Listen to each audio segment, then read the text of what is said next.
Okay, my boom pole here. This looks like a weird setup, which it is. But to really test it, this is a cable tester here, in case you haven't seen one before. And the way to do that is like you put one end in one side and the other end on the other side.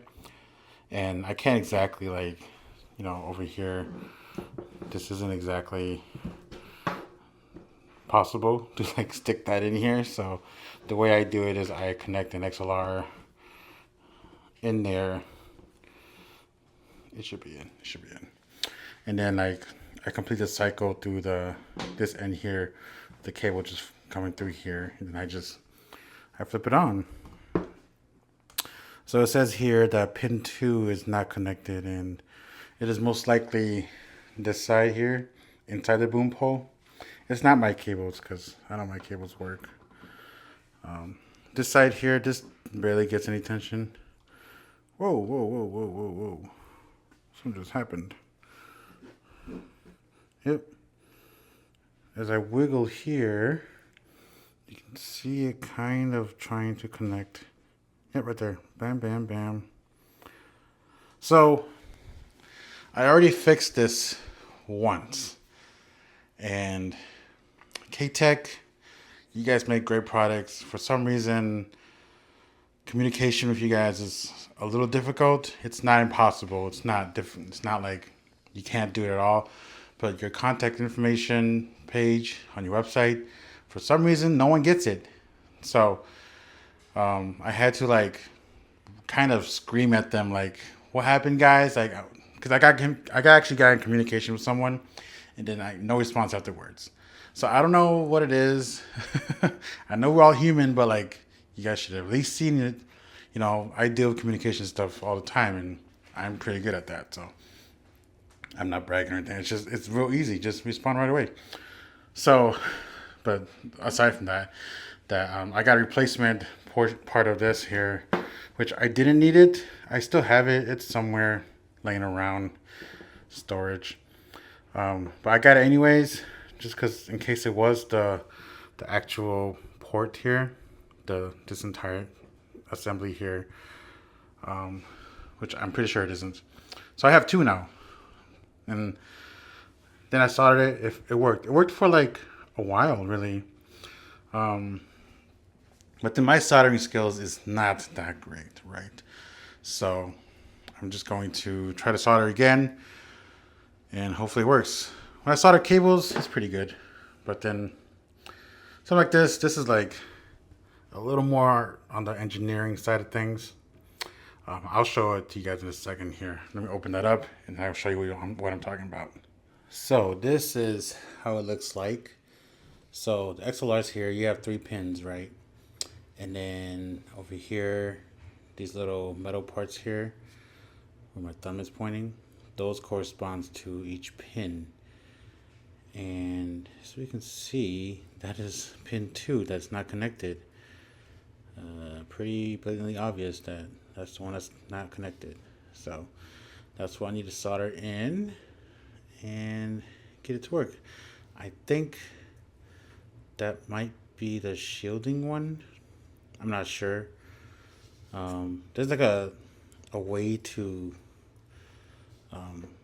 solder each wire. Like there's a hot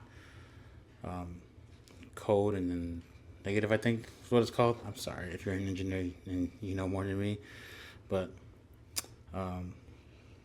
you can kind of see it, I think. It doesn't really say here that much, but yeah. So that's pin 2. It's pretty obvious because this cable is loose here, and I even put shrink wrap on there too. So what kind of sucks is if I can cheaply take the shrink wrap off without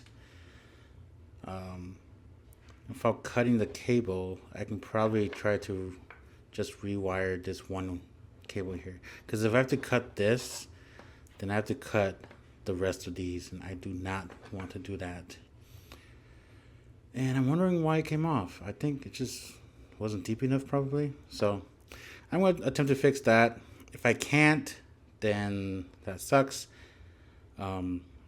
because like if I can't do tonight, that's gonna suck because we kind of need this boom pole on Sunday. We have like an A and B unit, so otherwise I just have to use XLR, which is not a problem. But this is so much more convenient if you ever have experience with these.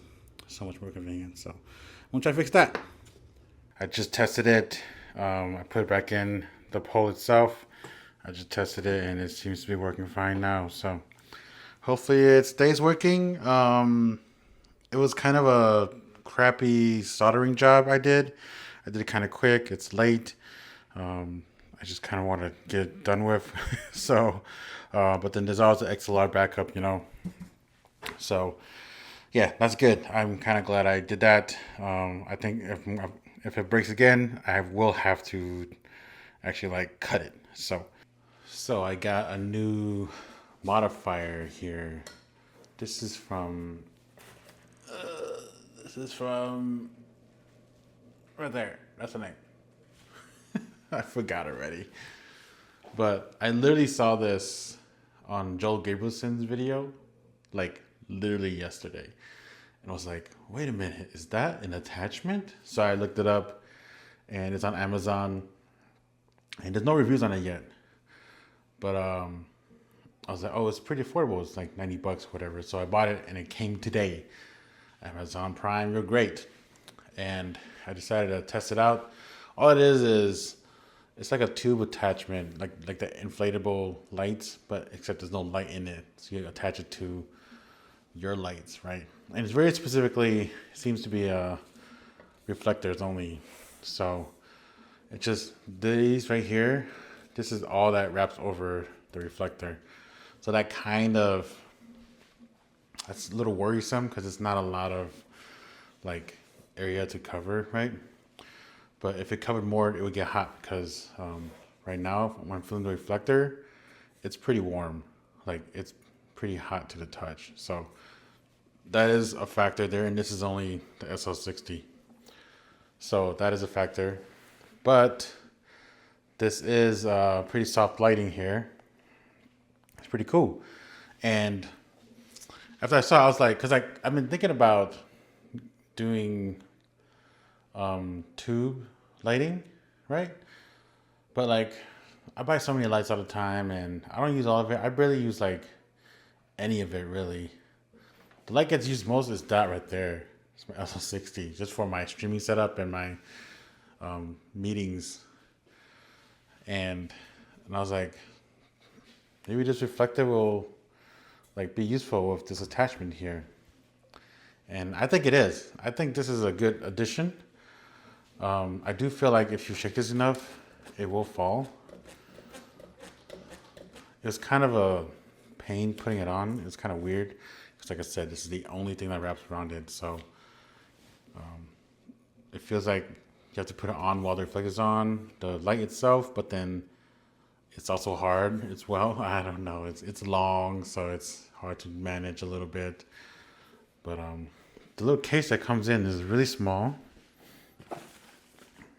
light pink, and it's pretty nice. It does not come with a air inflator, so you have to provide that yourself. And it just uses the regular like attachments here, like you do for your airbeds, whatever. That's pretty cool. But let me take it down and take a look at it a little more.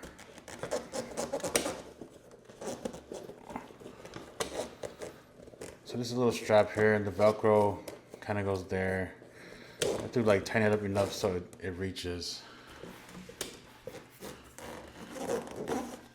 There we go.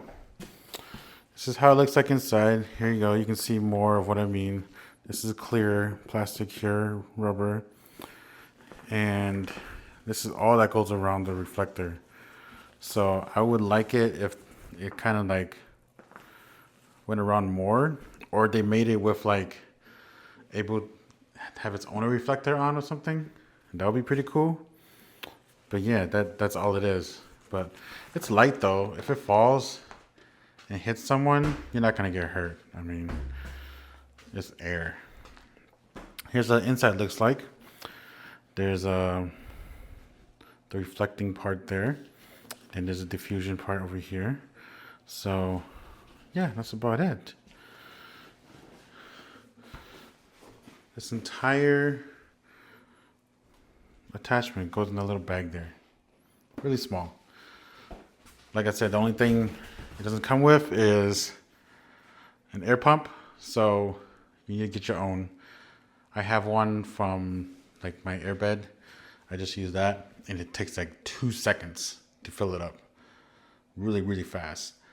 But if I do like this, if I'm considering holding on to this, I'll probably get my own air pump, a very portable one, and just attach it in there. But yeah, that is the light bank kind of attachment. There's some Velcro here too, so that's nice. So I think if you taped up the rough side Velcro on the ceilings, you could attach it like that, but you have to attach a light to it too, so I don't know. Or this could probably be more, you could use it for more like wrapping around the light just so it stays more, however you want. A lot of modifying abilities you can do with this, you know. It's on this side too, so that's pretty cool. So I might do that. I might like just grab the rough Velcro and just like have a really long one to attach it, so you can kind of go wrap around the light if you wanted to, just for a little more extra safety, you know. But yeah, light bank, check it out.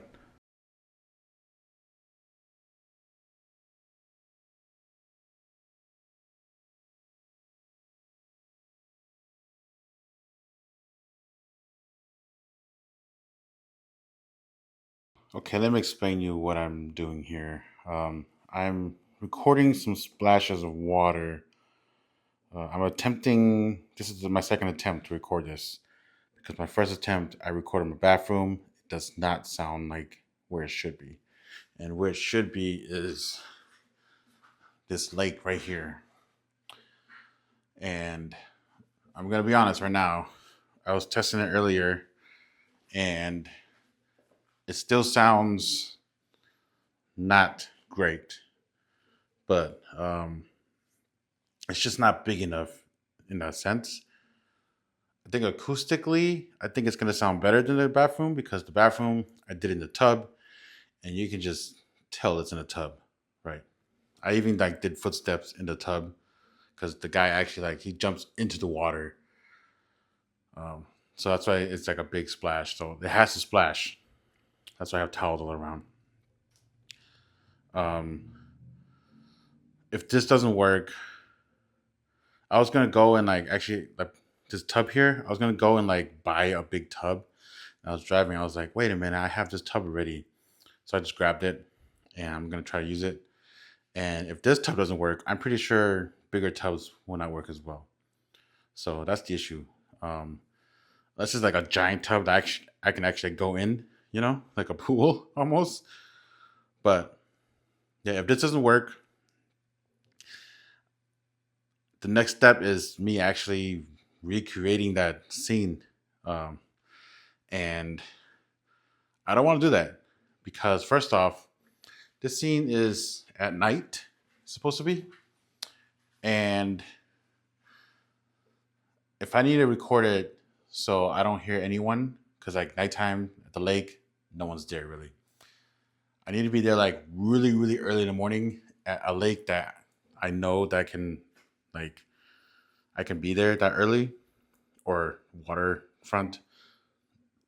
So that's that's what it is, and I'm going to have to like need someone to help me too, because obviously I can't record myself. You know, if I'm gonna jump into the water. So hopefully this works. I don't think it will, but we'll see what happens.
soaking wet.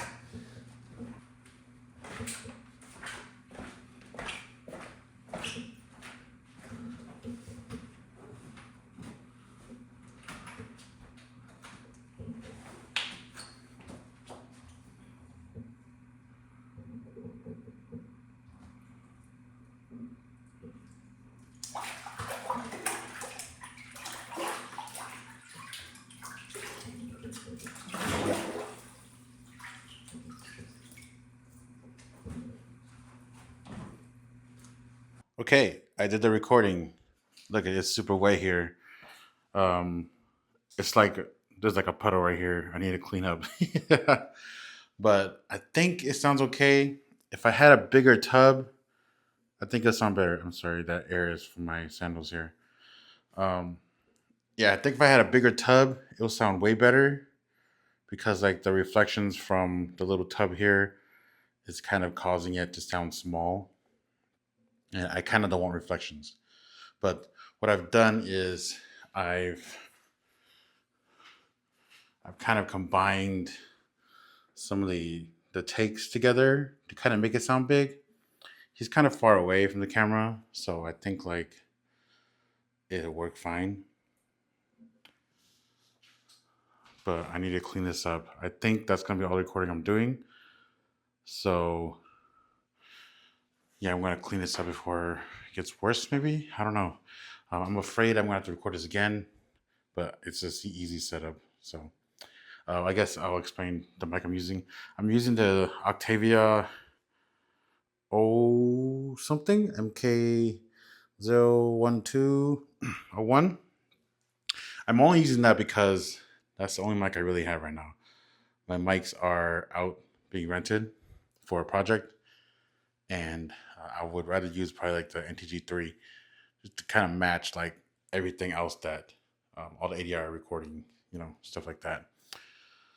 But I'm using that. I do have my studio mics, but those are heavy, and I was like, I'd rather just use this and try to get the best result I can. It's cardioid, but it's okay. That doesn't really matter. But I think I got the recording. It sounds way better than before. I'm gonna actually send this to the other sound designer that I hired on, see what he thinks about it, and um, we'll see how far we go from there. I need to finish this project like tomorrow, so like this is kind of like big stakes, right? So, but yeah, I think it went well.